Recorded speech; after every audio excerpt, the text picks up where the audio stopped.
الحمد لله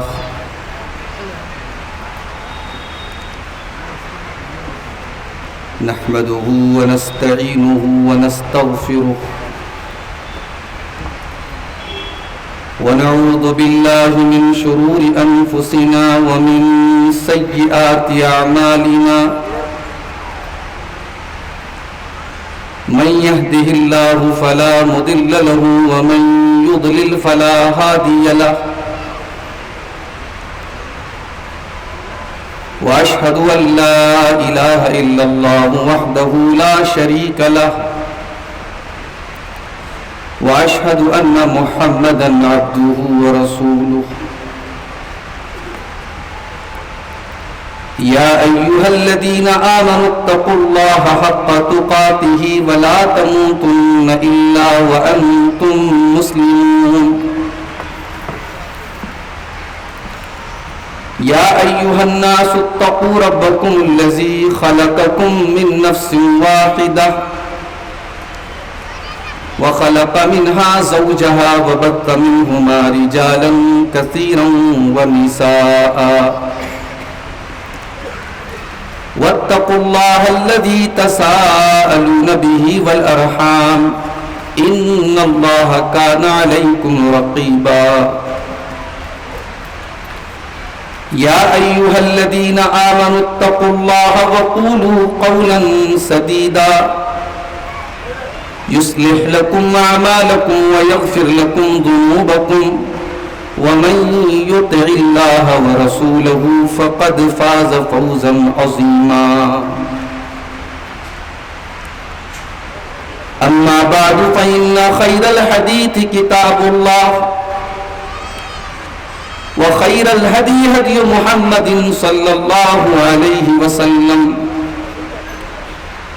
وشر الأمور محدثاتها وكل محدثة بدعة وكل بدعة ضلالة وكل ضلالة في النار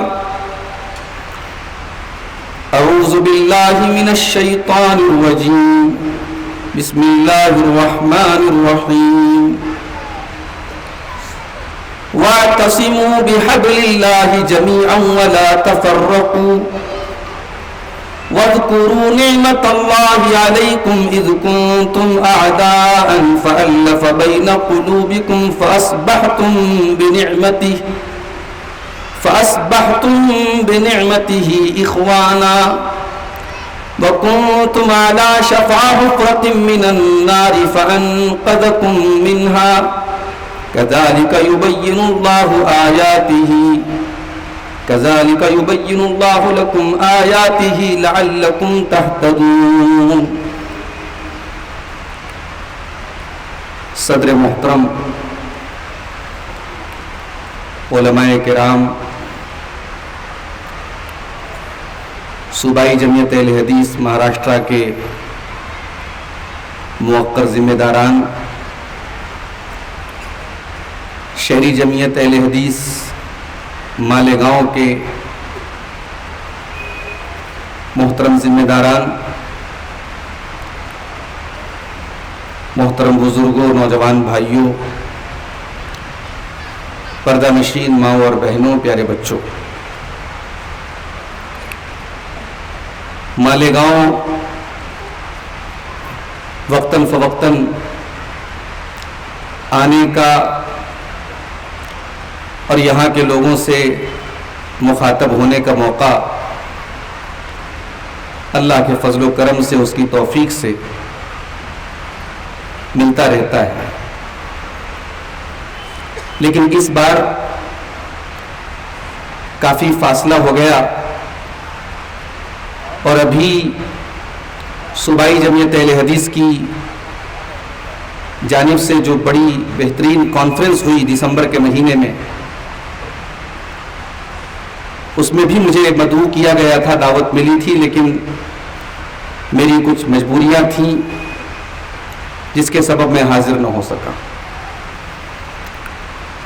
میں جمعیت کے ذمہ داروں کا اور آپ تمام حضرات کا شکر گزار ہوں کہ آج یہ خوبصورت بزم سجائی گئی اور مجھے آپ کے سامنے کتاب و سنت کی روشنی میں کچھ گفتگو کرنے کا موقع دیا گیا ہے. دعا ہے رب العالمین مجھے حق بات بیان کرنے کی اور ہم سب کو حق بات کو قبول کرنے کی اور اس پر عمل کرنے کی توفیق عطا فرمائے. آمین. میرے بھائیوں، اسلامی شریعت میں جتنی بھی عبادات ہیں ان عبادات میں اگر آپ غور کریں تو ایک چیز آپ کو مشترک ملے گی، کامن ملے گی. اسلام کی ہر عبادت میں اجتماعیت اور اتحاد کا سبق ہے. مثلا نماز ہے. اسلام میں اللہ تعالیٰ کی توحید اور اس کے رسول کی رسالت کے اقرار کے بعد سب سے بڑی عبادت نماز ہے. اگر اس عبادت کو تنہا پڑھنے کا حکم دیا جاتا تو اس میں کیا حرج تھا؟ بلکہ اگر غور کیا جائے تو گھر میں آدمی تنہا نماز پڑھے گا تو بنسبت مسجد میں جا کر کے پڑھنے سے ریاکاری سے زیادہ محفوظ ہونے کا امکان ہے. مگر شریعت نے بغیر کسی عذر کے، بغیر کسی مجبوری کے تنہا نماز پڑھنے کا حکم نہیں دیا. جماعت سے نماز پڑھنا ہے. آپ پانچوں ٹائم آپ کو مسجد میں حاضری دینی ہے. اس کے بعد جمعہ کی نماز کسی گاؤں میں، کسی خطے میں 10 مسجدیں ہیں تو ممکن ہے کہ ساری مسجدوں میں جمعہ کا اہتمام نہ ہوتا ہو. ایک ایسی مسجد ہو جس میں سارے شہر کے اور سارے گاؤں کے، سارے علاقے کے لوگ اکٹھا ہوتے ہوں، اس کو جامع مسجد کا نام دیا جاتا ہے. تو جمعہ کی نماز میں اس سے بڑی گیدرنگ، اس سے بڑی اجتماعیت ہو رہی ہے. عیدین کی نماز میں اس سے بڑی گیدرنگ ہو رہی ہے. یہ نماز میں اکٹھا ہو کر کے، مل جل کر کے پڑھنے کا حکم کیوں دیا گیا؟ کیونکہ اسلام اجتماعیت کا دین ہے. اسلام یونٹی کا دین ہے. اسلام یہ سبق دیتا ہے کہ تم ایک قوم ہو، تم ایک ملت ہو. اور بقول اقبال، فرد قائم ربط ملت سے ہے تنہا کچھ نہیں، موج ہے دریا میں اور بیرون دریا کچھ نہیں.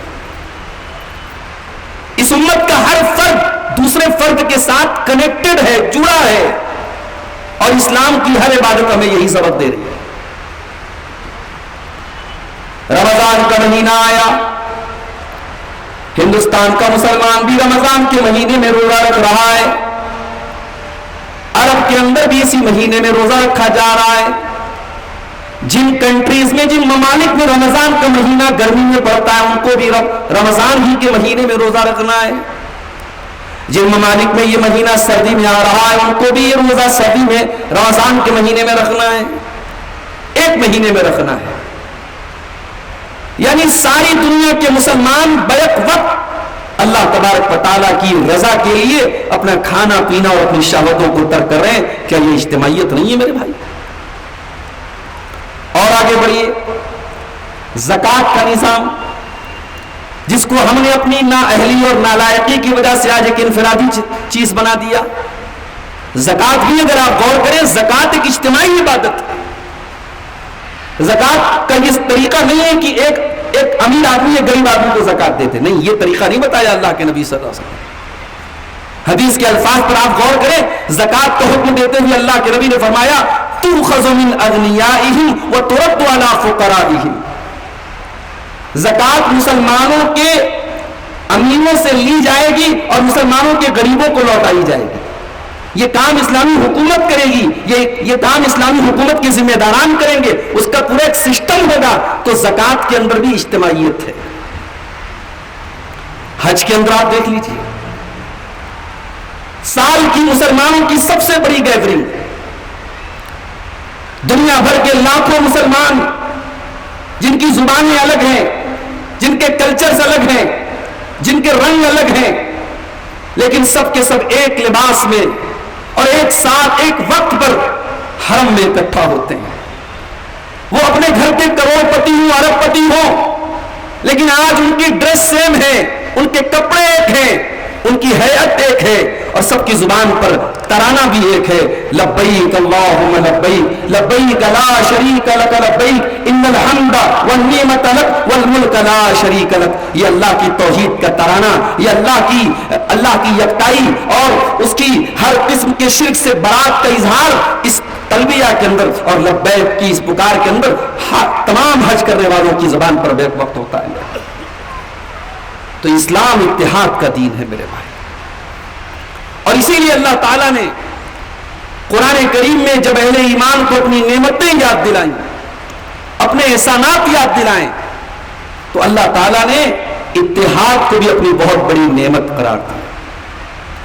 اگر آپ سیرت النبی کی کوئی بھی کتاب اٹھا کر کے دیکھیں، اللہ کے پیارے نبی صلی اللہ علیہ وسلم کے آنے کے پہلے عرب کے حالات بڑے خراب تھے، ان کے درمیان بڑی معمولی باتوں پر پچاسوں سال تک جنگیں ہوتی رہتی تھی، چھوٹے چھوٹے ایشو پر وہ لڑ جایا کرتے تھے، ایک دوسرے کو مارا کرتے تھے، کاٹا کرتے تھے۔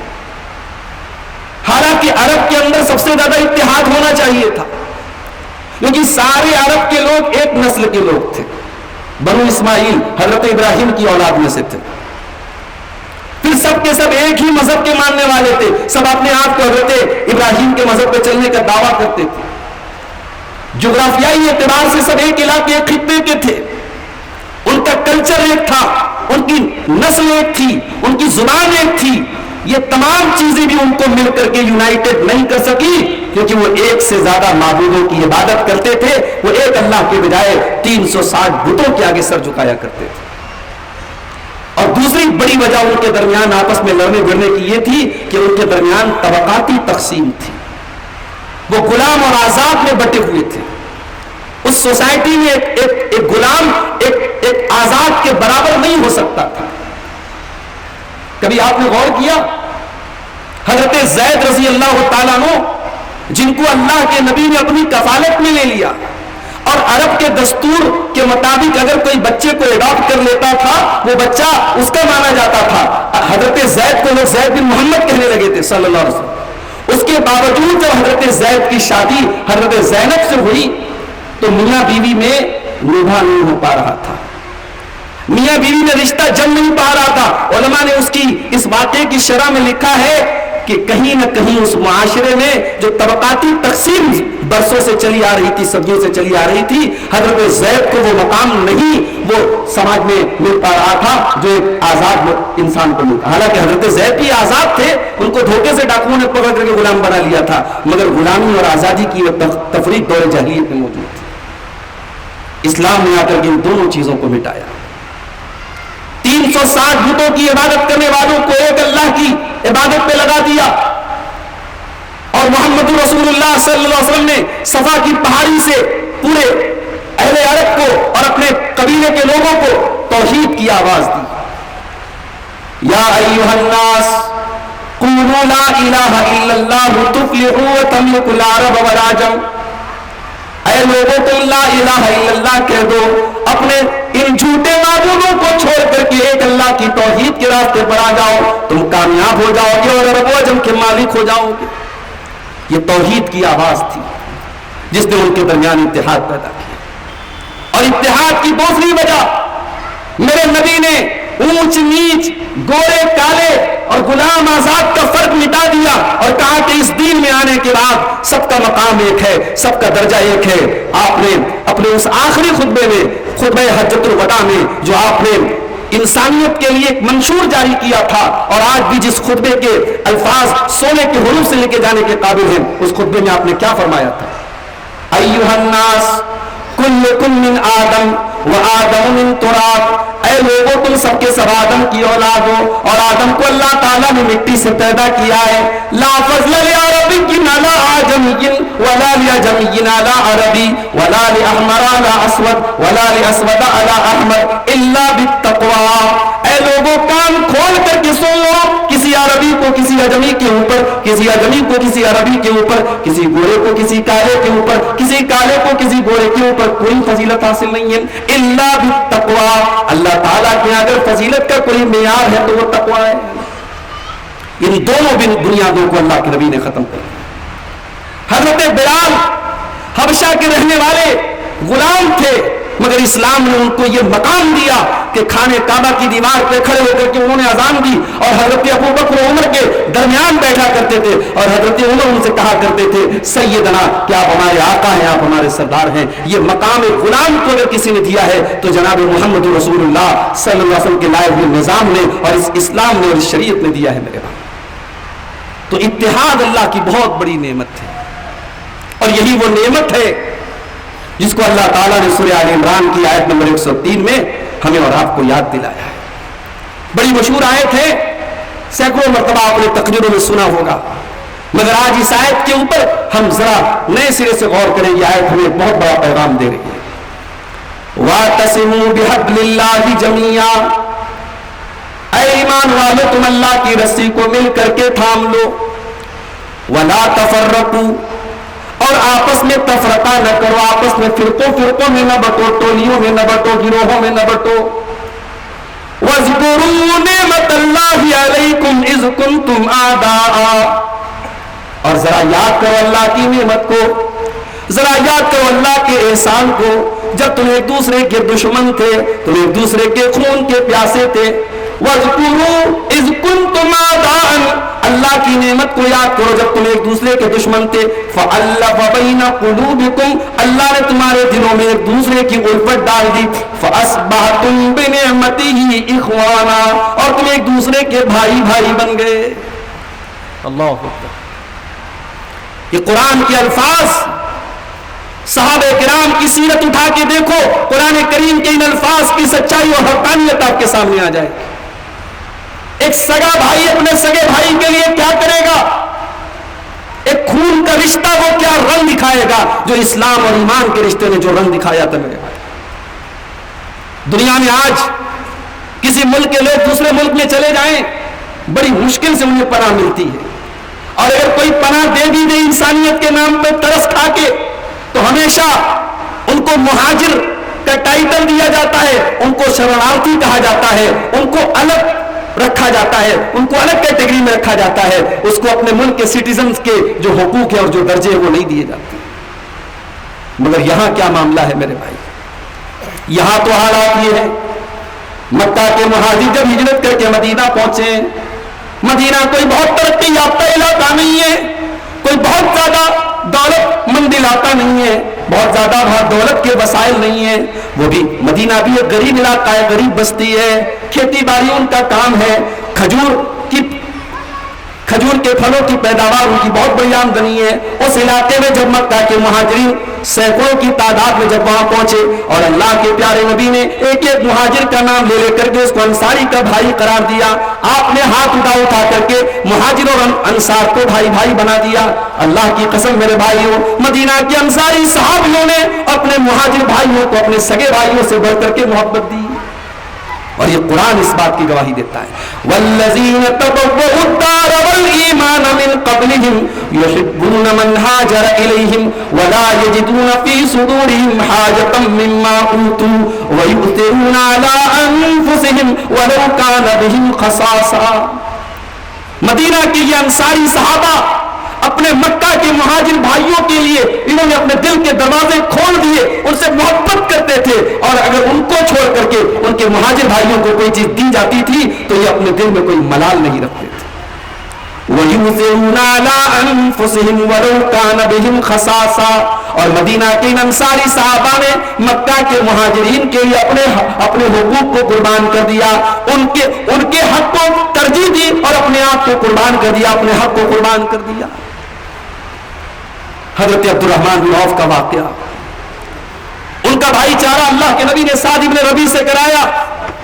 سعد بن ربیع انصاری صحابی حضرت عبد الرحمن سے کہتے عبد الرحمن، اللہ کے نبی نے آپ کو میرا بھائی بنایا ہے، یہ میرا کھجوروں کا باغ ہے، یہ میرا مکان ہے، یہ میرا گھر ہے، یہ میری پراپرٹی ہے، اے عبد الرحمن آؤ میں تمہارے لیے بٹوارا کر دیتا ہوں، آدھا تم لے لو آدھا میں لے لیتا ہوں۔ اے عبد الرحمن، آپ مدینہ میں نئے آئے، آپ کو شادی کرنے میں مشکل آئے گی، میری 4 بیویاں ہیں، میں کسی ایک کو طلاق دے دیتا ہوں، آپ پسند کر لیں میں طلاق دے دیتا ہوں، عدت گزرنے کے بعد آپ اس سے نکاح کر لیں۔ یہ صرف روایت کی بات نہیں ہے، یہ حقیقت کی بات ہے، یہ تاریخ کے حقائق ہے جو میں آپ کے سامنے بیان کر رہا ہوں کہ حضرت سعد بن ربیع نے یہاں تک پیشکش کر دی کہ میں اپنی ایک بیوی کو طلاق دے دیتا ہوں، آپ نکاح کر دیں۔ مگر حضرت عبدالرحمن جی بڑی خوددار طبیعت کے مالک تھے، انہوں نے جواب میں کہا کہ اے سعد بن ربیع، اللہ تیرے مال میں برکت دے، تیرے پریوار میں برکت دے، تیرے اہل و عیال میں برکت دے، مجھے نہیں چاہیے تیرا مال، مجھے تیری مطلقہ بیوی سے نکاح نہیں کرنا ہے، مجھے بازار کا راستہ بتائیے، میں تجارت کروں گا۔ اور اس کے بعد حضرت عبدالرحمن نے پنیر اور گھی کا کاروبار شروع کیا اور اللہ نے بڑی برکت دی۔ یہ محبت اللہ نے ان کے دلوں میں پیدا کر دی میرے بھائی۔ سن 4 ہجری میں جب بنو نذیر کے یہودیوں کو اللہ کے نبی نے نکالا، غداری کی سزا دی، ان کو مدینہ سے نکالا گیا، جلا وطن کیا گیا اور کافی مال غنیمت مسلمانوں کو حاصل ہوا، تو انصاری صحابہ کرام کو یہ ڈر محسوس ہوا کہ اب تو مہاجرین کے پاس مال و دولت کی فراوانی آ جائے گی، اب کہیں ایسا نہ ہو وہ ہمارے گھروں سے نکل جائیں۔ اللہ کے نبی نے ان کو ہماری پراپرٹی میں، ہمارے گھروں میں حصے دار بنایا ہے، کہیں وہ ہمیں چھوڑ کے نہ چلے جائیں۔ انصاری صحابہ کرام نے آ کر کے اللہ کے پیارے نبی سے ریکویسٹ کی کہ اے اللہ کے نبی، اگر مہاجر صحابہ کرام اگر ایسا دل میں ارادہ رکھتے ہیں تو آپ ایک کام کیجئے، آپ یہ سارا جو مال غنیمت ہے آپ ان کے درمیان تقسیم کر دیجئے، آپ ہمیں کچھ مت دیجئے، لیکن آپ انہیں تاکید کر دیجئے کہ وہ ہمارے گھروں سے نہ جائیں، جس طریقے سے آپ نے انہیں ہمارا بھائی بنایا ہے وہ بھائی بن کر کے ہمارے گھروں میں رہیں۔ یہ محبت، یہ ایثار، یہ قربانی، یہ اللہ تعالیٰ نے اپنے نبی کے ذریعے ان کے دلوں میں پیدا فرمائی۔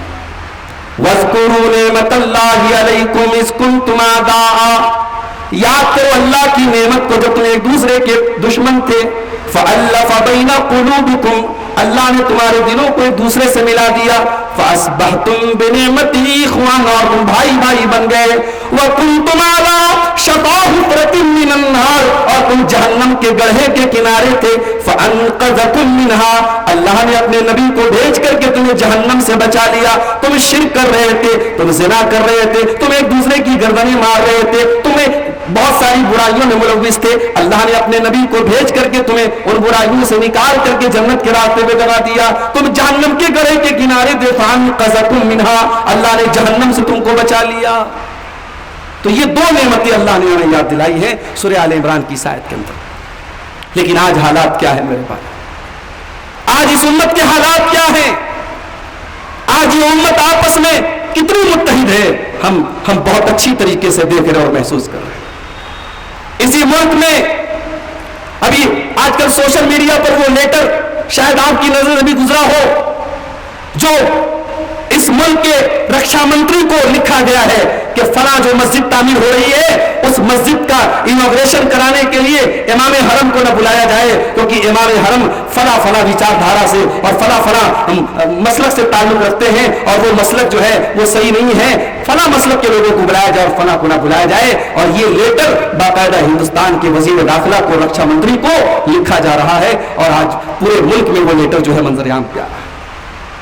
یہ حالات ہیں میرے بھائی، یہ اس قوم کے حالات ہیں جس قوم پر آج اس ملک میں زمین تنگ کرنے کی تمام تیاریاں چل رہی ہیں، جس قوم کی عبادت گاہیں آج محفوظ نہیں ہیں، جس قوم کی جان و مال اور عزت و آبرو کو خطرے میں ڈالنے کی تمام سازشیں رچی جا چکی ہیں، اس قوم کے حالات یہ ہیں میرے بھائی۔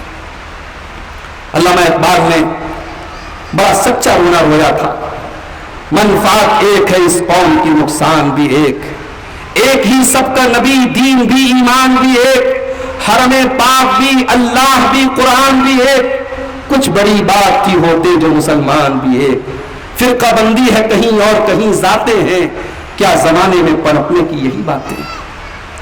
اس امت کے حالات آج دیکھیں میرے بھائیوں، یہ امت آج کہیں برادری کے نام پر بٹی ہے، اپنے آپ کو سید کہنے والا اس ظان میں مبتلا ہے، اس گمان میں مبتلا ہے کہ صاحب وہ اللہ کے رسول کی خاندان سے تعلق رکھتا ہے، وہ رسول کی اولاد سے تعلق رکھتا ہے، وہ کچھ بھی کر لے اس کی تو جنت پکی ہے، جہنم کی آگ اسے نہیں چھو سکتی۔ وہ یہ بھول گیا کہ حضرت نوح علیہ السلام جیسے پیغمبر کا بیٹا اپنے باپ کا فرما بردار نہ ہوا تو قرآن کہتا ہے کہ حضرت نوح کا بیٹا ان کی آنکھوں کے سامنے ڈوب گیا اور حضرت نوح چاہ کر کے بھی اپنے بیٹے کو نہ بچا سکے. حضرت لوط علیہ السلام کی بیوی اور حضرت نوح علیہ السلام کی بیوی, قرآن کہتا ہے فَخَانَتَاهُمَا فَلَمْ يُغْنِيَا عَنْهُمَا مِنَ اللَّهِ شَيْئًا, ان دونوں پیغمبروں کی بیویاں بھی جہنم کی آگ میں جلیں گی کیونکہ اپنے شوہر پر وہ ایمان نہیں لائیں. اسلام کا اصول بڑا کلیئر ہے. قیامت کے دن آپ کس کے باپ ہیں, کس کے بیٹے ہیں, برادری کون سی ہے, نسب نامہ کیا ہے, قیامت کے دن یہ نہیں دیکھا جائے گا. فلا انساب بینہم یومئذ ولا یتساءلون, قیامت کے دن کوئی حسب و نسب آپ کے کام نہیں آئے گا اور کوئی کسی کا پرسان حال نہیں. ہاں جو برادریوں پر ناز کرتے ہیں صاحب, کہیں کوئی اپنے رنگ پر ناز کر رہا ہے, کوئی اپنے مسلک پر فریفتہ ہے اور اپنے آپ کو حق پر سمجھتے ہوئے باقی تمام لوگوں کی تکفیر کر رہا ہے اور کسی کو اپنے یعنی دعا سلام کرنے تک کو جائز قرار نہیں دے رہا ہے. یہ حالات ہے میرے بھائیوں اس قوم کے.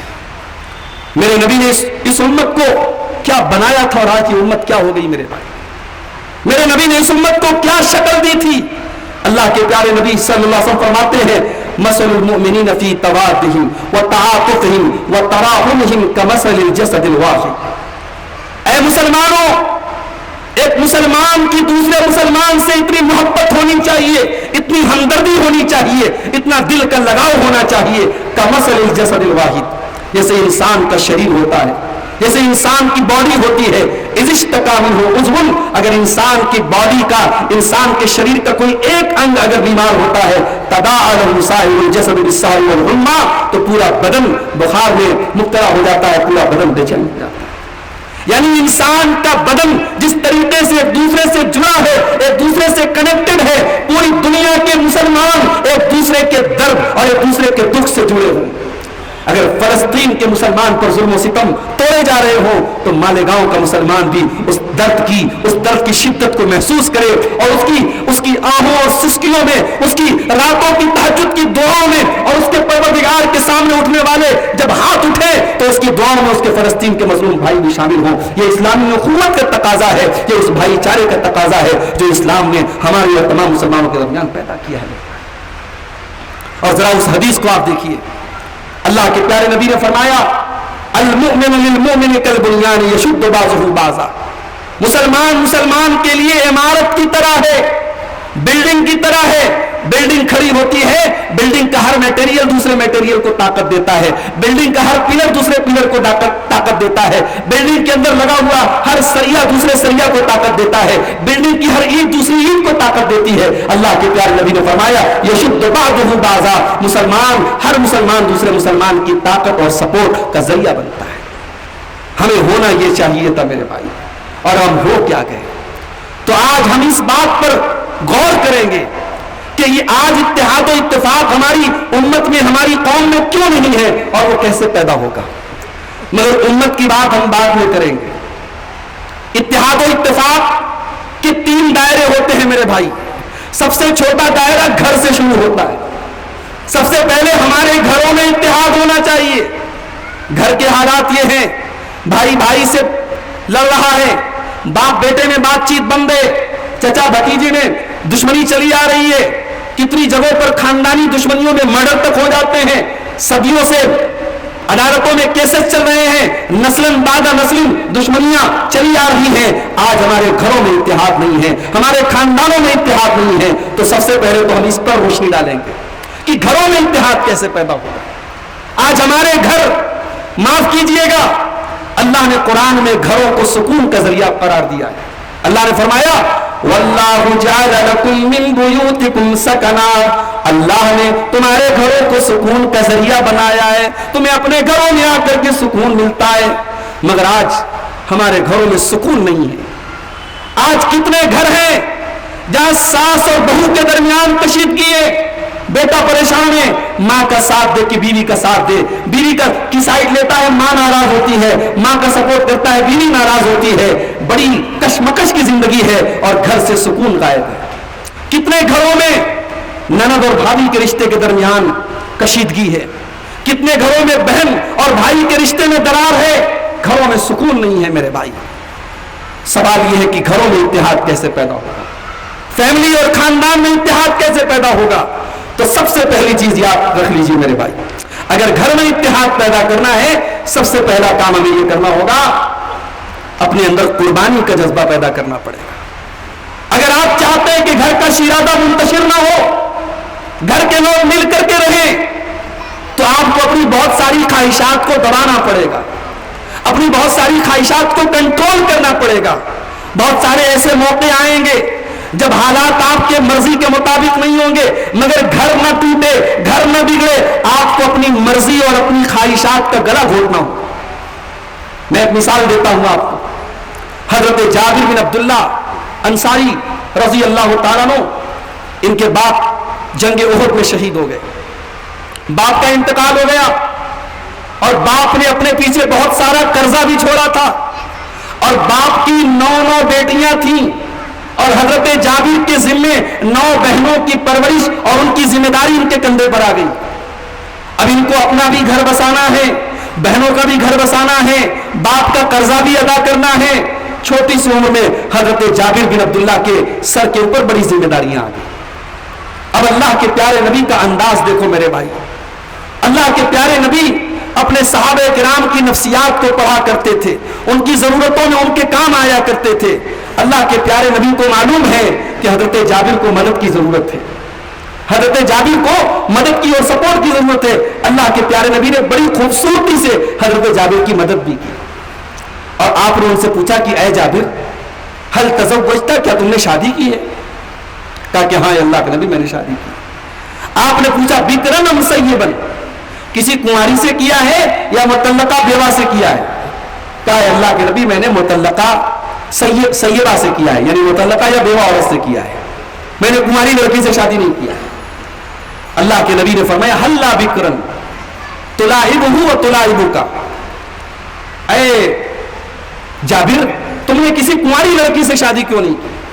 تم کنوارے ہو، تم کنواری سے کرتے تو مزاج میں زیادہ مطابقت ہوتی، تم اس کے ساتھ مزے کرتے، وہ تمہارے ساتھ مزہ کرتی۔ اس سے ایک بات یہ بھی پتہ لگی کہ جب شادی ہو تو شادی میں یہ اس چیز کا بھی لحاظ رکھنا چاہیے کہ میاں بیوی کی عمر میں بہت زیادہ ڈیفرنس نہ ہو، اور کنوارا اگر لڑکا ہے یا کنواری لڑکی ہے تو ترجیح دینی چاہیے کہ اس کے لیے کنوارا رشتہ ہو تاکہ مزاج میں زیادہ مطابقت پیدا ہو۔ تو آپ نے کہا تم نے کنواری لڑکی سے کیوں نہیں شادی کی؟ حضرت جابر کا جواب سنو میرے بھائی، کہا ہے اللہ کے نبی ان لی اخوات، میری بہت ساری بہنیں ہیں، فاحببت، تو میں نے یہ ارادہ کیا کہ میں ایسی عورت سے نکاح کروں تخدمہن وتنشطہن، جو ان کی خدمت کرے، ان کو کنگھی کرے، ایک ماں بن کر کے ان کی پرورش کرے۔ میں کنواری لڑکی سے کرتا تو میرا یہ مقصد پورا نہ ہوتا۔ ایک کنوارا، ایک نوجوان انسان اپنی بہنوں کی خوشی کے لیے ایک مطلقہ سے شادی کر رہا ہے یا بیوہ سے شادی کر رہا ہے صرف اس لیے تاکہ میری ان 9 بہنوں کی کفالت میں آسانی ہو جائے۔ یہ وہ جذبہ تھا جو صحابہ کرام کے اندر تھا۔ آج معاف کیجئے گا، آج یہ جذبے ہمارے دلوں سے نکلتے چلے جا رہے ہیں۔ بڑی چھوٹی چھوٹی باتوں کو آج ہم گھروں میں ایشو بنا کر کے آج گھروں میں درار پڑی ہوئی ہے۔ میرے بھائیوں، آج آنے والی بہوؤں کو اپنے حقوق یاد ہیں۔ آج آنے والی ان نوخیز لڑکیوں کو جو شادی کر کے اپنے سسرال آتی ہیں، ان کو یہ تو معلوم ہے کہ صاحب کھانا پکانا، ساس کی خدمت کرنا، سسر کی خدمت کرنا یہ میری ڈیوٹی نہیں۔ آج پڑھی لکھی لڑکیوں کی بات کر رہا ہوں، عالمہ ہیں، پڑھی لکھی ہیں، ان کو اپنے حقوق یاد ہیں، وہ کھڑی ہو کر کے تقریر کر سکتی ہے صاحب کھانا پکانا میری ڈیوٹی نہیں ہے، یہ کرنا میری ذمہ داری نہیں۔ ساس کی خدمت، بھائی تیری ذمہ داری ہے پھر کیا؟ اگر تیری ذمہ داری کھانا پکانا نہیں ہے، تیری ذمہ داری ساس کی خدمت نہیں ہے، تیری ذمہ داری سسر کی خدمت نہیں ہے، تو تجھے مہنگے مہنگے کپڑے دلانے کی ذمہ داری شوہر کی نہیں ہے، تجھے شاپنگ کرانے کی ذمہ داری شوہر کی نہیں ہے، تجھے روزانہ بہترین چیزیں لا کے فاسٹ فوڈ کھلانے کی ذمہ داری تیرے شوہر کی نہیں ہے، دال چاول بنا دے اور کھلا دے تجھے بس کافی ہے۔ تو اپنے حقوق یاد ہیں، ذمہ داریاں یاد نہیں ہیں۔ یہ بہت بڑا مسئلہ ہے میرے بھائی، گھروں اور خاندانوں کو یہ چیز توڑ رہی ہے کہ ہمیں اپنے حقوق یاد ہے، اپنی ذمہ داریاں یاد نہیں ہیں۔ اگر گھروں میں اتحاد پیدا کرنا ہے بہن کو سمجھنا پڑے گا، ساس میرے شوہر کی ماں ہے، میرا شوہر اپنی ماں کی خدمت 24 گھنٹے نہیں کر سکتا کیونکہ شوہر کمانے جاتا ہے میرے لیے، میرے بچوں کے لیے. اس ماں کو اگر خدمت کی ضرورت ہے، اس ماں کو اگر وہ بوڑھی ہو چکی ہے، تو یہ میری ذمہ داری ایک بہو ہونے کے ناطے بھی ہے، ایک بیوی ہونے کے ناطے ہے کہ میں اپنے شوہر کی ماں کی خدمت کروں. اس 70 سال کی بڑھیا کو اپنے ہاتھ سے کپڑا دھلتا ہوا دیکھ کر اس بہو سے برداشت نہ ہو اپنی ساس سے کپڑا لے لے. نہیں، یہ میری ڈیوٹی تو نہیں ہے، لیکن یہ میرے شوہر سے اور میرے شوہر کی ماں سے میری محبت کا تقاضا یہ ہے کہ اس عمر میں اپنے شوہر کی ماں کو یہ کام کرتا ہوا نہ دیکھوں. دنیا میں ہر کام قانون کے ڈنڈے سے نہیں ہوتا ہے میرے بھائی. دنیا کے ہر کام لکیریں کھینچ کے نہیں ہوتا ہے کہ بہو لکیر کھینچ لے کہ ہاں میرا کام یہاں سے ختم ہو جاتا ہے. کچھ کام انسانی قدروں کی بنیاد پر ہوتے ہیں، کچھ کام انسانیت کی اور محبت کی بنیاد پر ہوتے ہیں. تو بہو کو یہ سمجھنا پڑے گا اور ساس کو بھی یہ سمجھنا پڑے گا کہ میں ساس ہو گئی اور یہ لڑکی میرے گھر میں بہو بن کے آئی تو اس نے بھی اپنے ماں باپ کو چھوڑا ہے، اپنے گھر کو چھوڑ کر کے میرے گھر میں آئی ہے. اس کو ایڈجسٹ ہونے میں تھوڑا ٹائم لگے گا. یہ کوئی عقل مندی کی بات نہیں. اگر بہو کو کھانا بنانا نہیں آتا تو 7 دن رات تانا دے کہ تیری ماں نے تجھے کیا سکھایا ہے. اگر اس کی ماں نے اس کو نہیں سکھایا ہے تو آپ اس کی ماں بن کر کے اسے سکھا دیجیے. ایک ساس کی یہ ذمہ داری ہے. اگر وہ اپنی بیٹی کے لیے امید رکھتی ہے کہ میری بیٹی ایسے گھر میں جائے جہاں راج کرے تو اپنی بہو کو بھی اپنے گھر میں راج کرائے. میں بنارس کے قریب میں مئو ایک جگہ ہے، مئو میں پاور لوم کا کام، گھر گھر میں پاور لوم کا کام ہوتا ہے. بہت سارے گھروں میں لڑکیاں اور عورتیں بھی پاور لوم چلاتی ہیں. ایک مرتبہ میں مئو گیا، وہاں کے لوگوں نے بتایا کہ جب بہو آتی ہے تو گھر والے چاہتے وہ پاور لوم چلائے، گھر والے چاہتے وہ پاور لوم چلائے. اور جب بیٹی کا رشتہ کوئی دیکھنے آتا ہے تو کہتے ہیں میری بنیا لوم نہ چلائیے، یعنی میری بیٹی لوم نہیں چلائے گی، میری بیٹی اس کام سے بری ہے. تو جو معیار آپ اپنی بیٹی کے لیے قائم کرتے ہیں، آپ کے گھر میں آنے والی بہو بھی کسی کی بیٹی ہے میرے بھائی. آپ کا داماد آپ کی بیٹی کے گھر کے کاموں میں سپورٹ کرے تو وہ بہت اچھی چیز ہے. آپ اس کو بڑا خوبصورت نام دیتے ہیں کہ صاحب ہمارا داماد بڑا اچھا ہے، بڑا سپورٹنگ ہے. وہی کام آپ کا بیٹا آپ کی بہو کے ساتھ کرے تو ساس کہتی ہے کہ صاحب میرا بیٹا تو جورو کا غلام بن گیا. یہ ڈس بیلنس نہیں چلے گا، یہ ڈبل اسٹینڈرڈ نہیں چلے گا، یہ دوہرا معیار نہیں چلے گا. ساس کو ماں بننا پڑے گا تب بہو بیٹی بنے گی. ساس کو اپنی ذمہ داریوں کو سمجھنے کی ضرورت ہے، بہو کو اپنی ذمہ داریوں کو سمجھنے کی ضرورت ہے. گھر ٹوٹ رہے ہیں میرے بھائی، گھر اسی لیے ٹوٹ رہے ہیں کیونکہ آج گھروں کے اندر اپنے حقوق سب کو یاد ہے، اپنی ذمہ داریاں کسی کو یاد نہیں. باپ لوگوں کو یہ صاحب میرا بیٹا میرے ساتھ یہ کرتا ہے، میرا بیٹا میرے ساتھ وہ کرتا ہے. باپ کو یہ نہیں بتایا کہ صاحب بیٹے کے تعلق سے میری ذمہ داریاں کیا، میری رسپانسبلٹیز کیا ہیں. آج علماء جب والدین کے حقوق پر تقریر کرتے ہیں تو تصویر کا ایک رخ یہ بھی ہے کہ اولاد کے بھی بہت سارے حقوق ہیں اور آج سماج کا ایک بڑا طبقہ اولاد کے حقوق بھی غصب کر رہا ہے. اگر آج سماج میں ایسے ماں باپ ہیں جن کی آنکھوں میں اولاد نے آنسو لائے ہیں تو مجھے کہنے دیجئے سماج میں ایسی بہت ساری اولاد ہے جن اولادوں کی آنکھوں میں والدین آنسو کا سبب بنے ہیں. اگر والدین کو رلانے والی اولاد نافرمان ہے اور گنہگار ہے تو اولاد کو خون کے آنسو رلانے والے والدین بھی اللہ کیا بخشے نہیں جائیں گے میرے بھائی. اولاد اپنے حقوق ادا کرے، والدین اپنے حقوق ادا کرے. یہ پہلی چیز ہے، اس کو آپ یاد رکھیں. اگر ہمیں گھر میں اتحاد پیدا کرنا ہے، گھر کو ٹوٹنے سے بچانا ہے، خاندان کو ٹوٹنے سے بچانا ہے، سورہ حجرات قرآن کے 26ویں پارے کے اندر ایک سورت ہے. سورہ حجرات میں اللہ تعالیٰ نے کچھ تعلیمات ہمیں دی ہیں. سورہ حجرات کا غور سے مطالعہ کریں. سورہ حجرات میں جو سبق دیے گئے ان سبق کو اپنے گھروں میں نافذ کریں. اللہ نے فرمایا یا ایھا الذین آمنوا ان جاءکم فاسق بنبأ فتبینوا، اے ایمان والو تمہارے پاس کوئی فاسق آدمی کوئی خبر لے کر کے آئے تو تحقیق کر لو. سنی سنائی بات پر افواہوں پر دھیان مت دو. کتنے خاندان ٹوٹ گئے، بھائی نے بھائی سے رشتہ توڑ دیا. جب اس کا سبب جا کر کے پتا کرو گے ایک غلط فہمی، ایک غلط خبر، ایک افواہ سن کر کے ریئیکشن کر دینا آج اس کا سبب بن گیا. ایسا نہیں ہونا چاہیے میرے بھائی. مسلمان کا کام تحقیق کرنا ہے. آج کتنے شہروں میں دنگے فساد کی آگ بھڑک گئی. سوشل میڈیا پر پھیلنے والے ایک فیک میسج اور ایک فیک ویڈیو اور ایک فیک تصویر نے پورے شہر کے ماحول کو خراب کر دیا. میرے نوجوانوں آپ کو یہ بات سوچنی پڑے گی، سمجھنی پڑے گی گئی. آپ ایک ذمہ دار انسان بنے, ذمہ دار سٹیزن بنے, چاہے شہر کا معاملہ ہو, چاہے گھر کا معاملہ ہو, چاہے شریعت کا معاملہ ہو. آپ کوئی غیر معتبر بات, کوئی ان اوتھینٹک بات, کوئی ایسی بات جس کا پروف نہیں ہے, جو ثابت شدہ نہیں ہے, ایسی بات کو آپ کو شیئر نہیں کرنا ہے, ایسی بات کو آپ کو فارورڈ نہیں کرنا ہے. اور آگے بڑھیے. اسی سورہ حجرات میں اللہ نے فرمایا انما المؤمنون اخوة فاصلحوا بین اخویکم, تمام ایمان والے دوسرے کے بھائی بھائی ہیں, اگر بھائی بھائی میں جھگڑا ہو جائے تو صلح کرا دیا کرو, میل ملاپ کرا دیا کرو. آج سماج میں بہت سارے ایسے لوگ ہیں جن کا کام ہے دوسروں کے زخموں پر نمک چھڑکنا, جو اس طاق میں رہتے ہیں کہ کب کس کے درمیان دشمنی ہو جائے اور میں مزے لے لے کر کے سنوں, بھائی بھائی میں درار پیدا ہو جائے تو مجھے بیچ میں مزہ لینے کا موقع ملے. میرے بھائی, جھگڑوں کو ختم کرنے والوں بنو, جھگڑے کو بڑھانے والے نہ بنو. اگر جھگڑے کی آگ کہیں پھیل جائے تو آگ کو بجھانے والے بنو, آگ میں پٹرول ڈالنے والے نہ بنو.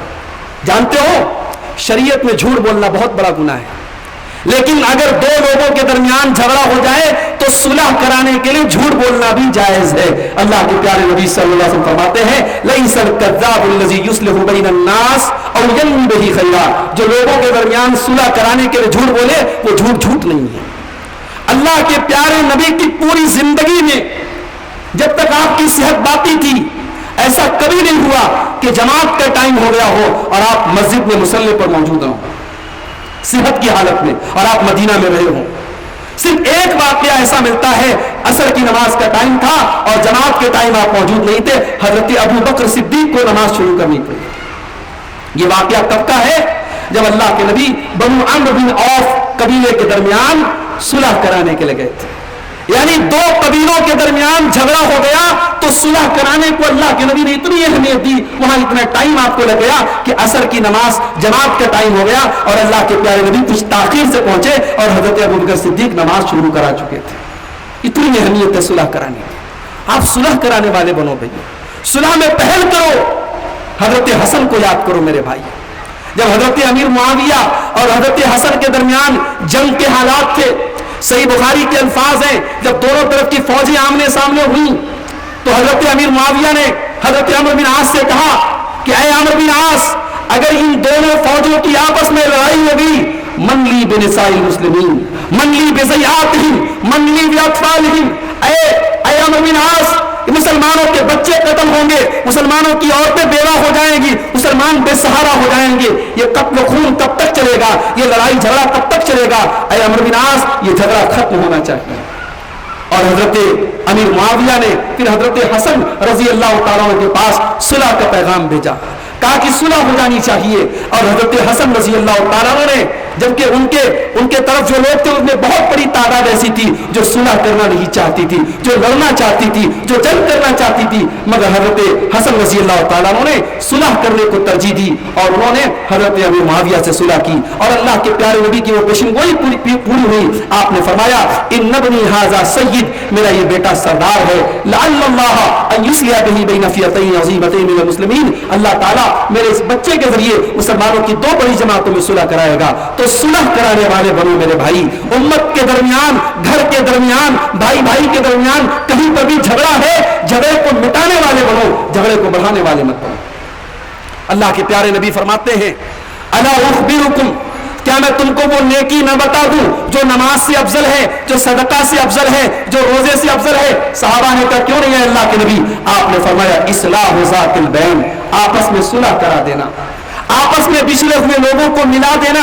یہ نماز, روزہ اور صدقہ, یعنی نفل نماز اور نفل روزہ اور نفل صدقہ سے بہتر یہ عبادت ہے. اور اس کے بعد آپ نے فرمایا وہ فساد ذات البین الحالقہ, آپس میں فساد پھیلانا اور آپس میں پھوٹ ڈالنا یہ حالقہ ہے, یہ نیکیوں کو مٹا دینے والی اور نیکیوں کو ختم کر دینے والی چیز ہے میرے بھائی. اور آگے بڑھیے, سورہ حجرات میں اللہ نے فرمایا یا ایھا الذین آمنوا لا يسخر قوم من قوم عسى ان يكونوا خيرا منهم ولا نساء من نساء عسى ان يكن خيرا منهن. اے ایمان والو, کوئی مرد کسی مرد کا مذاق نہ اڑائے, کوئی عورت کسی عورت کا مذاق نہ اڑائے. تم جس کا مذاق اڑا رہے ہو سکتا ہے وہ تم سے بہتر ہو اللہ کے نزدیک. انسان کو کسی کا مذاق نہیں اڑانا چاہیے. آج گھروں میں, خاندانوں میں بہت سارے جھگڑوں کی بنیاد اس بات پر ہے کہ ہم اپنے آپ کو برتر اور سامنے والے کو کمتر سمجھتے ہیں. 4 پیسے ہم نے کما لیے, ہمارا مکان شاندار بن گیا, ہمارا کاروبار آگے بڑھ گیا, ہمارے کپڑے قیمتی ہو گئے, یا اللہ نے ہمیں خوبصورتی دی ہے. ان باتوں کو بنیاد بنا کر آج مرد اور عورت ایک دوسرے سے اپنے آپ کو بہتر سمجھتے ہیں. میرے بھائیوں, کس بات پہ ناز کرتے ہو؟ کس بات پہ ناز کرتے ہو؟ یہ دولت ناز کرنے کے لائق چیز نہیں ہے, یہ خوبصورتی ناز کرنے کے لائق چیز نہیں ہے, یہ چہرہ, یہ شکل و صورت یہ ناز کرنے کے لائق چیز نہیں ہے. اللہ کے پیارے نبی فرماتے ہیں ان اللہ لا ينظر الى صورکم واجسامکم ولکن ينظر الى قلوبکم واعمالکم. اللہ تعالیٰ تمہارے جسم کو نہیں دیکھتا, اللہ تمہارے چہروں کو نہیں دیکھتا, اللہ تو تمہارے اعمال کو دیکھتا ہے, تمہارے دلوں کو دیکھتا ہے. اللہ کے پیارے نبی صلی اللہ علیہ وسلم فرماتے ہیں کتنے ایسے لوگ ہوتے ہیں کم من اشعث اکبر مدفوع بالابواب, اتنے پھٹے پرانے کپڑے وہ پہنے ہوتے ہیں کہ کسی کے دروازے پر چلے جائیں تو دھکے دے کے بھگا دیے جائیں, مگر اللہ کی نظر میں ان کا مقام اتنا اونچا ہوتا ہے لو اقسم علی اللہ لابرہ, اگر وہ اللہ کا نام لے کر کے کوئی قسم کھا لے تو اللہ ان کی بات کو ضرور پوری کرتا ہے. تکبر نہ کریں میرے بھائی, اپنے آپ کو کسی سے برتر نہ سمجھیں, اپنے اندر تواضع پیدا کریں, اپنے اندر نرمی پیدا کریں. اور آگے بڑھیے, وَلَا تَلْمِزُوا أَنفُسَكُمْ, اور ایک دوسرے کو تانے نہ مارا کرو, ایک دوسرے پر لام تان نہ کیا کرو, ایک دوسرے پر عیب نہ لگایا کرو, نکتہ چینی نہ کیا کرو. وَلَا تَنَابَزُوا بِالْأَلْقَابِ, اور ایک دوسرے کو برے لقب سے یاد نہ کیا کرو. اور آگے فرمایا یا ایھا الذین آمنوا اجتنبوا کثیرا من الظن, اے ایمان والو بہت زیادہ گمان کرنے سے اپنے آپ کو بچاؤ. ان بعض الظن اثم, بہت سارے گمان ایسے جو انسان کو گناہ تک لے کے چلے جاتے ہیں. بدگمانی نہ کرو, رشتوں کو توڑنے والی چیز اور خاندان میں اختلاف پیدا کرنے والی چیز بدگمانی بھی ہے, بدگمانی سے اپنے آپ کو بچاؤ. وَلَا تَجَسَّسُوا, اور ایک دوسرے کی جاسوسی نہ کیا کرو, ایک دوسرے کی ٹوہ میں نہ لگے رہا کرو. وَلَا يَغْتَبْ بَعْضُكُمْ بَعْضًا, اور خبردار ایک دوسرے کی غیبت نہ کیا کرو. یہ تعلیمات ہے میرے بھائی, یہ سورہ حجرات میں اللہ تعالیٰ نے ہمیں احکام دیے ہیں, اگر ان پر ہم عمل کریں ہمارے گھر اور خاندان آج بچ سکتے ہیں میرے بھائی. اور آگے بڑھیے, خاندانوں میں اختلاف اور لڑائی جھگڑے کا ایک بہت بڑا سبب یہ بھی ہے کہ ہم اپنی ناک اور اپنے ایگو کو آگے رکھتے ہیں. ہمیں یہ لگتا ہے صاحب ہم سامنے والے سے مل جائیں گے ہماری ناک کٹ جائے گی, ہم اس کا فون اٹھا لیں گے ہماری عزت گھٹ جائے گی, ہم جا کر کے ہاتھ ملا لیں گے ہمیں لوگ کہیں گے یار یہ چھوٹا تھا اس نے جا کے ہاتھ ملا دیا. اگر یہ ایگو اور یہ ناک اگر اس کو قربان کر کے ہمیں جنت میں نہیں ہے تو یہ سودا مہنگا نہیں ہے میرے بھائی, یہ سودا مہنگا نہیں ہے. میں کہتا ہوں ایسی عزت کو قربان کر دو, ایسی ناک کٹا لو اور ایسے ایگو کو قربان کر دو جس کے بدلے میں ہمیں اور آپ کو جنت مل رہی ہے. اللہ کے پیارے نبی صلی اللہ علیہ وسلم فرماتے ہیں انا زعیم ببیت فی ربض الجنہ لمن ترک المراء وان کان محقا, میں جنت میں ایک مکان کی گارنٹی دیتا ہوں اس انسان کو جو حق پر رہنے کے باوجود اختلاف کو ختم کر دے, جھگڑے کو ختم کر دے, سامنے والے سے جا کے گلے مل جائے, اس سے ہاتھ ملا لے صرف اس لیے کہ جنت میں اللہ تعالیٰ مجھ کو اپنا مکان عطا فرمائے گا. تو میرے بھائی صلح کرنے میں پہل کرو. اگر اختلاف ہو گیا ہے نیچرل بات ہے, اختلاف ختم کرنے میں پہل کرو. صحابہ کرام بھی انسان تھے, ان کے درمیان بھی اختلاف ہوا تھا. حضرت عائشہ رضی اللہ تعالیٰ عنہا ہمارے نبی کی محبوب بیوی, ان کے بھانجے تھے, ان کا نام تھا عبداللہ بن زبیر. کسی بات پر عبداللہ بن زبیر نے کوئی ایسا جملہ بول دیا, اما عائشہ ناراض ہو گئی, اپنے بھانجے سے ناراض ہو گئی, اور اما عائشہ نے قسم کھا کے کہا کہ آج کے بعد میں عبداللہ بن زبیر سے بات نہیں کروں گی. خالہ اور بھانجے کا تعلق ٹوٹ گیا, خالہ بھانجے سے ناراض ہو گئی.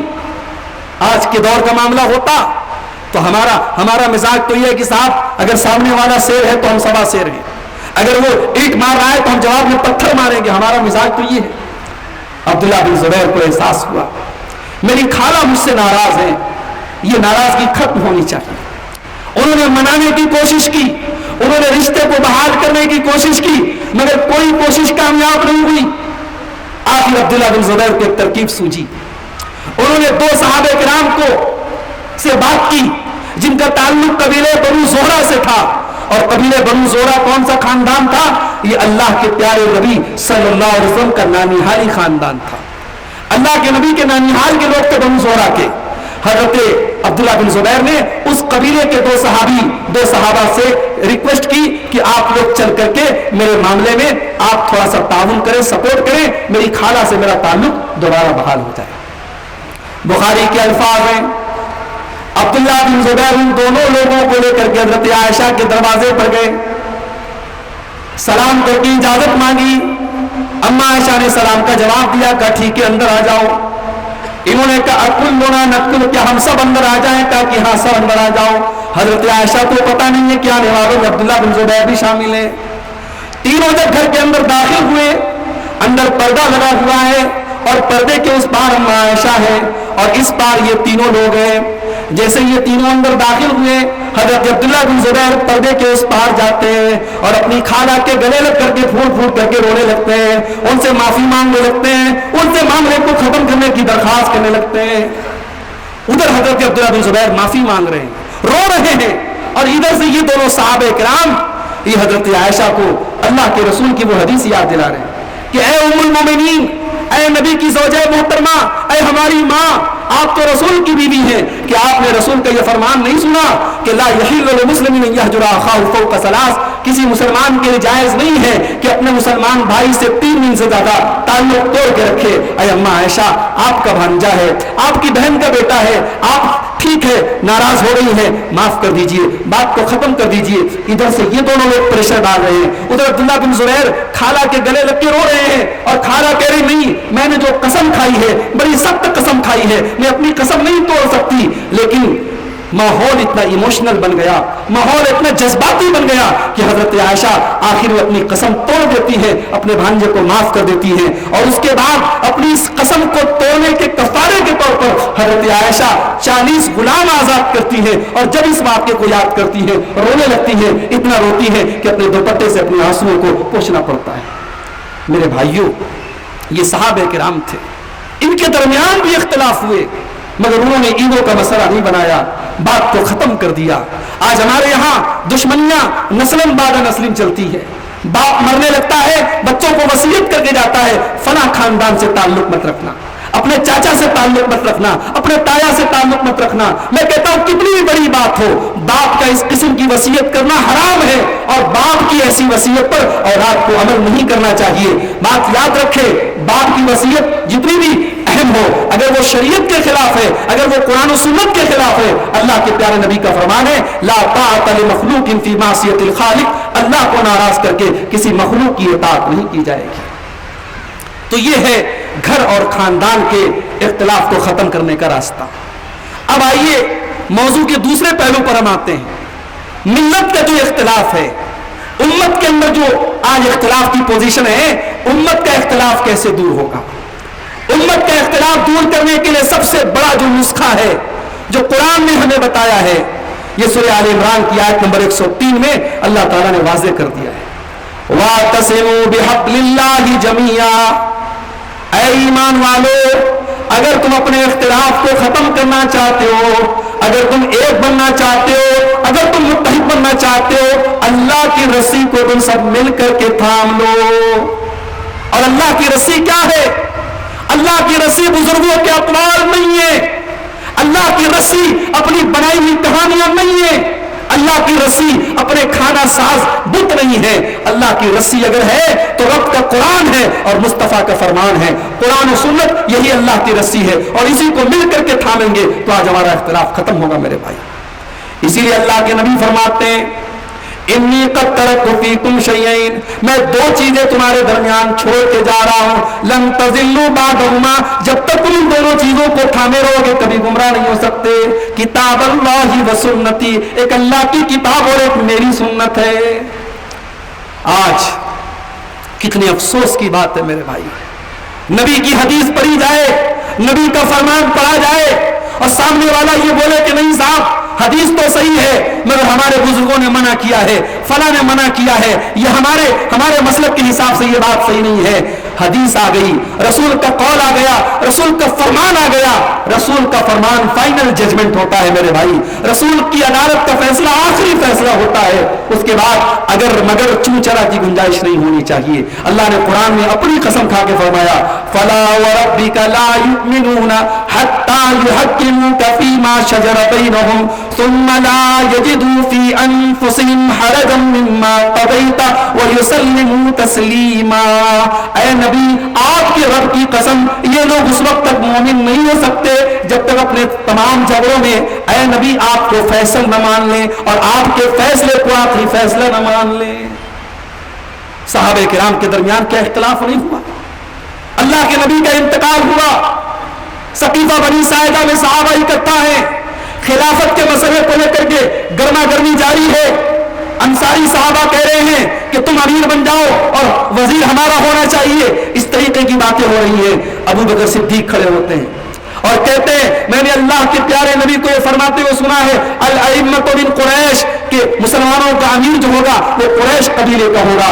انصاری صحابہ کرام نے فوراً اپنی بات کو واپس لے لیا کہ نبی کا فرمان ہے، بس بات ختم ہو گئی۔ یہ مزاج صحابہ کرام کا تھا میرے بھائی۔ حضرت علی رضی اللہ تعالیٰ عنہ کے دور میں کچھ لوگوں نے یہ دعویٰ کیا کہ حضرت علی ان کے رب ہیں، حضرت علی ان کے الہ ہیں، ان کے معبود ہیں۔ حضرت علی نے حکم دیا، یہ لوگ کافر اور مرتد ہو گئے، ان کو آگ میں جلوانے کا حکم دے دیا۔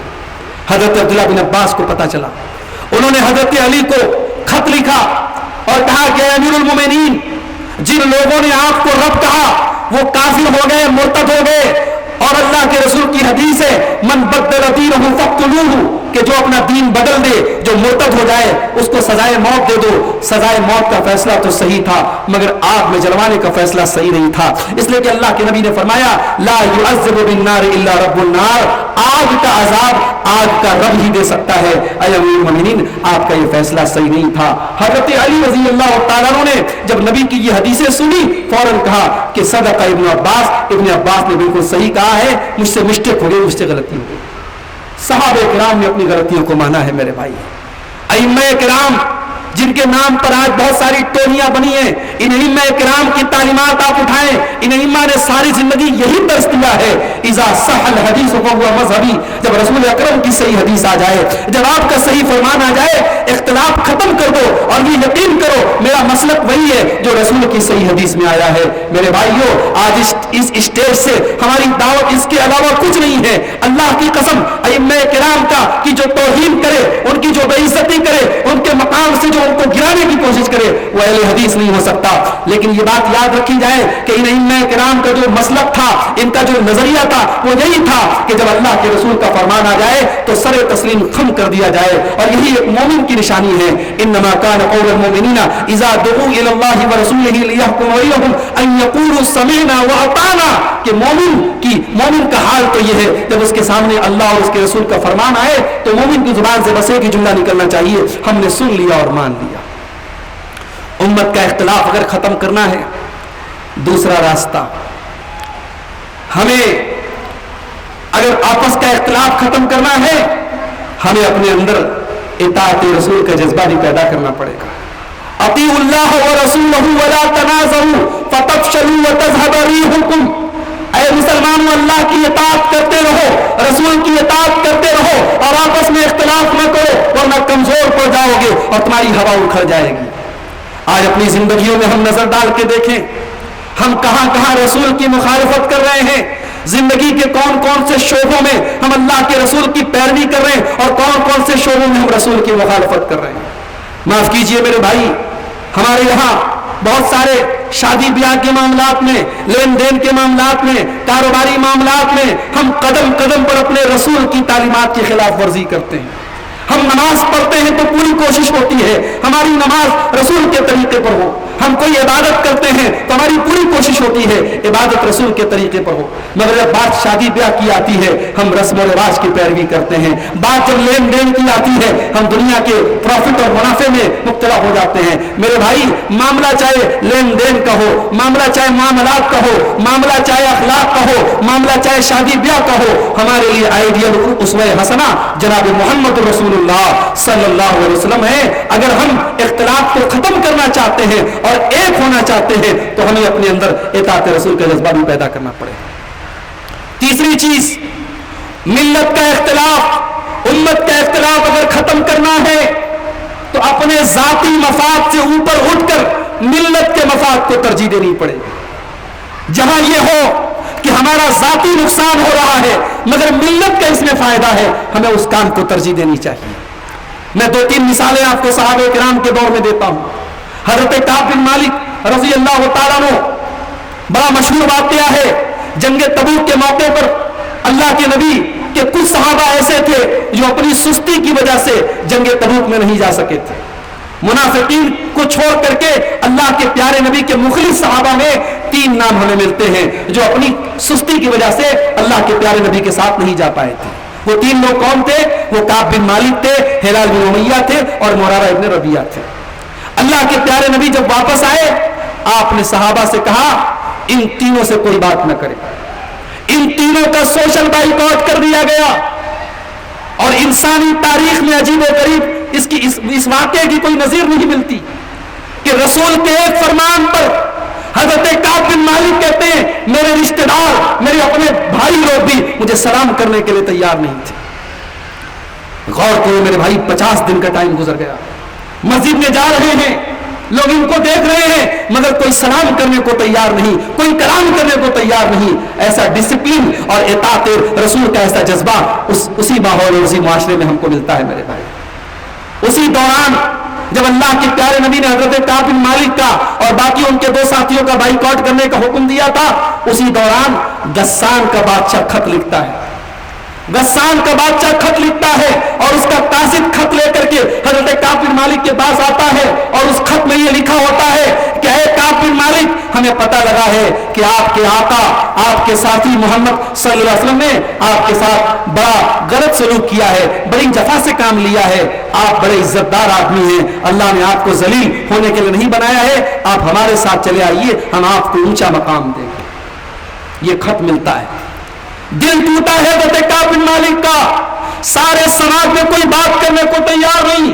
نبی کو سلام کرتے ہیں، نبی سلام کا جواب دینے کو تیار نہیں، نبی ان کی طرف دیکھنے کے لیے تیار نہیں. ایسے ماحول میں یہ خط ملتا ہے. اللہ کی قسم، کوئی مادہ پرست انسان ہوتا، کوئی دنیاوی مفاد کو لے کر کے اگر اسلام قبول کرنے والا انسان ہوتا تو اس طریقے کے لالچ کے آگے وہ پگھل جاتا. مگر یہ حضور، یہ اللہ کے نبی کے صحابہ تھے. اللہ نہ جانے یہ کون سی مٹی سے بنے تھے، اخلاص و محبت کی کون سی مٹی ان کے بدن کے اندر شامل تھی اور ان کے دلوں میں رسول اکرم کی کیسی محبت اللہ نے پیوست کی تھی کہ جب یہ خط ملا اس قاصد کے سامنے حضرت کعب نے اس خط کو چولہے میں ڈال کے جلا دیا اور کہا یہ کون سی آزمائش میرے حصے میں آ گئی، یہ میرے دین کی کون سی آزمائش میرے مقدر میں آ گئی. انہوں نے اس کو اپنے لیے بہت بڑا امتحان سمجھا اور اس پیشکش کو، اس آفر کو انہوں نے قبول نہیں کیا. یہ صحابہ کرام تھے میرے بھائی. یہ انہوں نے اپنے ذاتی مفادات کو کبھی ترجیح نہیں دی. حضرت امیر معاویہ، آج کتنے لوگ نہ جانے حضرت امیر معاویہ کے بارے میں کیا کیا باتیں بولتے ہیں. اپنی زبانوں کو لگام دینا چاہیے ایسے لوگوں کو. ارے ہم کیا اور ہماری اوقات کیا؟ نبی کے صحابہ کرام کے جوتوں کی، ان کے قدموں کی دھول کے برابر قیامت تک آنے والا کوئی مسلمان نہیں ہو سکتا ہے میرے بھائی. حضرت امیر معاویہ جس زمانے میں ان کی جنگ ہو رہی تھی حضرت علی سے، اس زمانے میں روم کے بادشاہ کا خط ان کو ملتا ہے اور روم کا بادشاہ آفر کرتا ہے اے امیر معاویہ آپ ہم سے ہاتھ ملا لیجئے، آپ کی فوج کے سپورٹ میں ہماری فوج کھڑی ہو جائے گی اور علی کی فوج کے خلاف ہماری فوج آپ کی مدد کرے گی. یہ اس زمانے کی سپر پاور کی طرف سے یہ لیٹر ملتا ہے.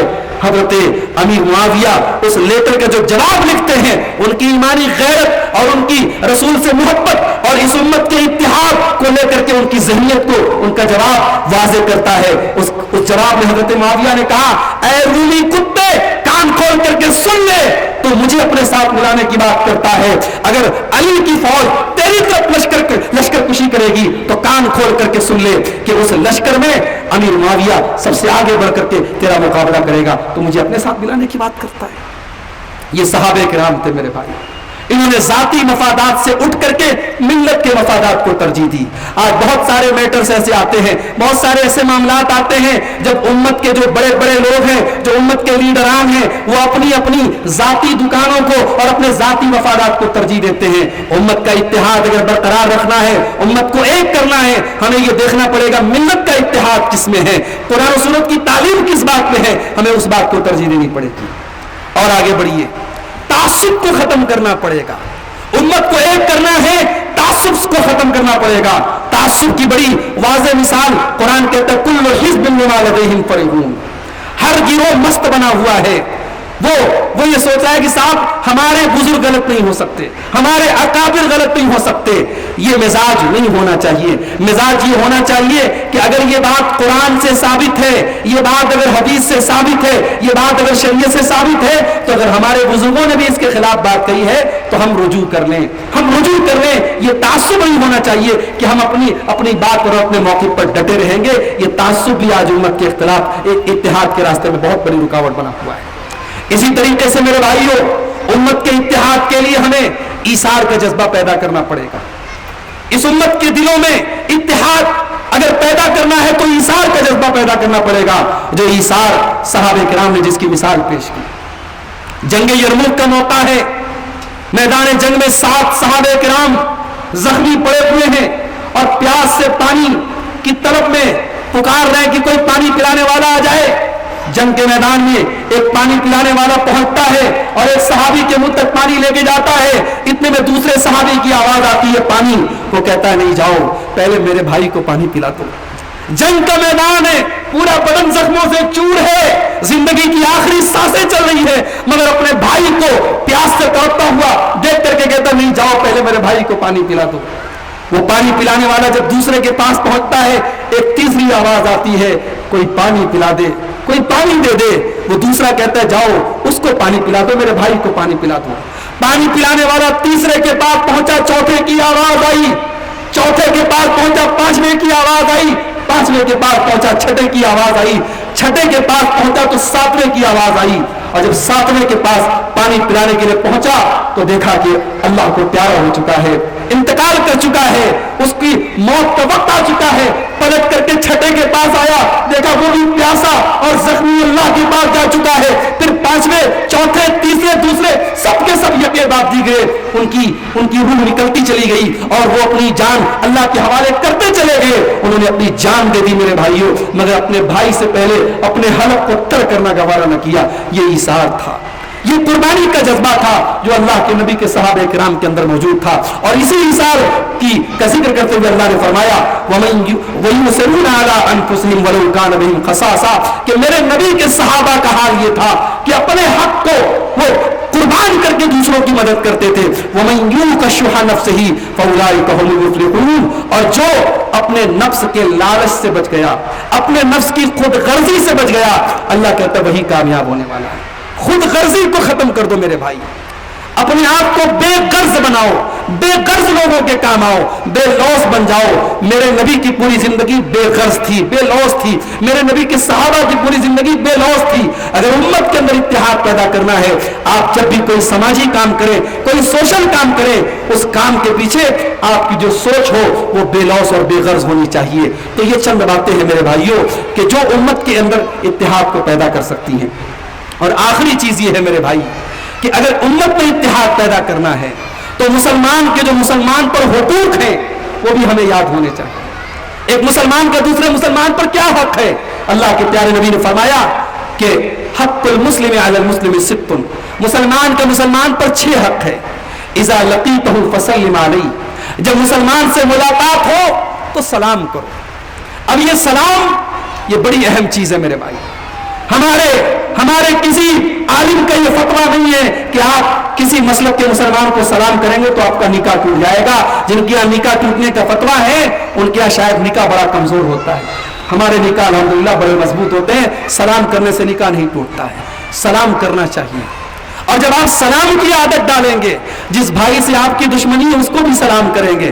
سلام کے اندر ایک پیغام ہے، جب آپ کسی کو سلام کرتے ہیں آپ دعا دیتے ہیں اللہ کی سلامتی تیرے اوپر نازل ہو، اللہ کی رحمت تیرے اوپر نازل ہو، اللہ کی برکت تیرے اوپر نازل ہو۔ ارے جس کو سلام کر دیا آپ نے، پھر اس سے دشمنی کہاں رہ گئی؟ آپ نے اس کی سلامتی کی دعائیں مانگ لی، اس کی رحمت کی دعائیں مانگ لی۔ اسی لیے اللہ کے نبی فرماتے ہیں کہ سلام کو پھیلاؤ، سلام کو پھیلاؤ گے تو محبت بڑھے گی۔ دوسری چیز وَإِذَا اسْتَنْصَحَكَ فَانْصَحْ لَهُ، جب آپ کا مسلمان بھائی آپ سے مشورہ مانگے، آپ سے نصیحت مانگے، آپ سے کوئی رائے مانگے تو صحیح رائے دو۔ کبھی بھی اپنے مسلمان بھائی کو غلط رائے مت دو۔ رشتے ناطے کا معاملہ ہو، کسی سے لین دین کا معاملہ ہو، کاروبار کا معاملہ ہو، صحیح رائے دو، خیر خواہ بنو اس کے۔ تیسری چیز وَإِذَا أَتِّسَ وَإِذَا دَعَاكَ فَأَجِبْهُ، جب آپ کا مسلمان بھائی دعوت دے تو دعوت قبول کرو۔ شرط یہ ہے دعوت کسی ناجائز چیز کی نہ ہو، اس دعوت میں کوئی ناجائز کام نہ ہو رہا ہو۔ اگر جائز چیز کی دعوت ہے اور جائز امور پر مشتمل ہے، دعوت کو قبول کرو۔ چوتھی چیز وَإِذَا أَتِّسَ فَحَمِدَ اللَّهَ فَشَمِّتْهُ، جب مسلمان بھائی چھینکے آپ کے سامنے اور الحمدللہ کہے تو اس کے جواب میں یرحمک اللہ۔ یہ بڑی چھوٹی سی بات ہے مگر یہ اسلامی بھائی چارے کو فروغ دینے والی بات ہے۔ اور پانچویں چیز وَإِذَا مَرِضَ فَعُدْهُ، جب مسلمان بھائی آپ کا بیمار ہو اس کی عیادت کرو۔ اس کی عیادت کو صرف رشتہ دار کی عیادت کرنا یہ آپ کا فرض نہیں ہے۔ اگر آپ کی مسجد کا کوئی مصلی اور آپ کے محلے کا کوئی عام مسلمان بھی اگر بیمار ہے، آپ ٹائم نکال کر کے یا کم سے کم فون کر کے اس کی حال چال لیں۔ یہ سماجی قدریں ہم بھول رہے ہیں میرے بھائی۔ آج ہم اتنے دنیا دار ہو چکے ہیں کہ ہمارے اپنے رشتہ دار وہ جی رہے ہیں یا مر رہے ہیں، وہ بیمار ہیں، بستر پہ برسوں پڑے ہیں، ہمیں فکر نہیں ہے میرے بھائی۔ ہمارے پاس اربوں کی دولت ہے، کروڑوں کی دولت ہے، ہمارا غریب رشتہ دار وہ بیچارہ بستر پہ پڑا ہے، بیماریوں سے جوجھ رہا ہے، علاج کے پیسے نہیں ہیں اس کے پاس۔ ہم سماج میں بڑے خیر خواہ بنے ہوئے ہیں، ہم بڑی چیریٹی کے کام کر رہے ہیں، بڑی لوگوں کی مدد کر رہے ہیں، ہمارا غریب رشتہ دار بھوکا مر رہا ہے، بیمار تڑپ رہا ہے اور ہمارے دل میں اس کے لیے کوئی درد پیدا نہیں ہوتا۔ ایسا نہیں ہونا چاہیے میرے بھائی۔ جس سے آپ کا رشتہ ہے، جو آپ کا رشتہ دار ہے، جو آپ کے خاندان کا ہے، وہ تو سب سے پہلے آپ کے حسن سلوک کا حقدار ہے۔ اللہ کے پیارے نبی نے فرمایا الصدقۃ علی ذی الرحم سنتان، رشتہ دار کو جب آپ صدقہ خیرات دیتے ہیں تو ڈبل ثواب ملتا ہے، صدقہ کا ثواب بھی ملتا ہے اور صلہ رحمی کا ثواب بھی ملتا ہے۔ وَإِذَا مَرِضَ فَعُدْهُ، جب آپ کا کوئی مسلمان بھائی بیمار ہو اس کی عیادت کرو۔ اور چھٹی چیز وَإِذَا مَاتَ فَاتَّبِعْهُ، جب مسلمان کا انتقال ہو جائے تو اس کے جنازے میں شرکت کرو۔ مسلمان کا جنازہ بھی اس کے اتحاد کا علمبردار ہو، اس کا جنازہ دیکھ کے لئے ہاں ان کے درمیان بڑی ایکتا ہے، بڑا اتحاد ہے۔ غیر مسلموں کے جنازے آپ دیکھیے، جس کا جنازہ ہے اس کے گھر کے افراد ہوتے ہیں، لیکن الحمدللہ جنازے کے سلسلے میں ہمارے یہاں ابھی بھی بہت حد تک اتحاد باقی ہے۔ یہ اتحاد رہنا چاہیے۔ جنازے میں آپ شرکت کریں، جنازے کی نماز پڑھیں اور تدفین میں شامل ہوں۔ صرف جنازہ پڑھ کے چلے آئیں گے 1 قرات کا ثواب ملے گا، اگر جنازہ اور تدفین دونوں میں شامل ہوں گے 2 قرات کا ثواب ملے گا۔ اور قرات کیا ہے؟ قرات کا صحیح معنی اور مطلب تو اللہ زیادہ بہتر جانتا ہے۔ حضرت ابو ہریرہ کہتے ہیں کہ اللہ کے رسول نے فرمایا کہ 1 قرات ایک بڑے پہاڑ کے برابر ہے، یعنی اتنا بڑا ثواب صرف ایک مسلمان کے جنازے میں شرکت کرنے کا ملتا ہے۔ تو میرے بھائیوں، یہ آپس کے جو مسلمانوں کے حقوق ہیں ان کو ہم اگر ادا کریں گے انشاءاللہ اس سے بھی آپس میں ایک اتحاد کا ماحول اور فضا قائم ہوگی۔ اور میرے بھائیوں، زبان کی حفاظت کرو۔ زبان سے عربی کا ایک شاعر کہتا ہے کہ جراحات السنان لها التئام ولا يلتام ما جرح اللسان، کہ تیر و تلوار کے زخم بھرے جا سکتے ہیں مگر زبان کے زخم بھرے نہیں جا سکتے۔ اپنی زبان سے کسی مسلمان بھائی کو تکلیف نہ پہنچاؤ، کوئی ایسی بات نہ بولو جس سے اس کی دل آزاری ہو۔